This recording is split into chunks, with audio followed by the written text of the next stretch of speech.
আসসালামু আলাইকুম রাহমাতুল্লাহি ওয়া বারাকাতুহু। সবাই কেমন আছেন?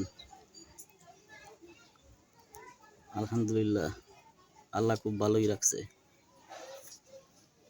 এই বেঈমান, তোরে কইতেছি কান খুলে শোন। তুই আমার কাছে খারাপ হইছিস কবে জানোস? ওই যে যেই দিন আমার সংসারে থাইকে আমারটা খাইয়ে আমারটা বইরে, অথচ তুই তোর বান্ধবীরে কস যে আমি একদিন হইলেও চলে যাব, আমি হ্যার ভাত খাবো না। মনে পড়ে সেই কথাগুলা? তুই আমার কাছে ঠিক ওই দিন থেকেই খারাপ হইছস। তারপরেই আমাকে দূরত্ব বাড়ছে। তখন তো আর সংসারে কোনো ঝগড়া ছিল না,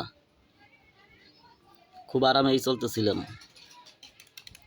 কিন্তু তুই তোর বান্ধবীর সাথে শেয়ার করলি যে আমি একদিন হইলেও চলে যাব, আমি হ্যার ভাত খাবো না। এই কথাটার মানে কি বোঝোস?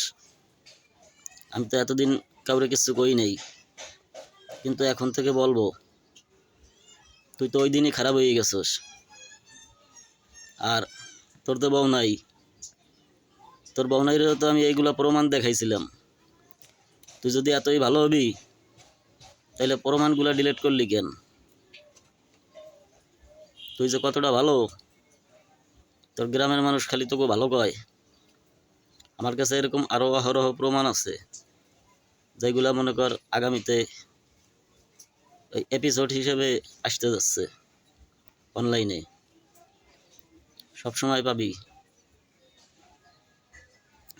রাখি, ভালো থাকিস।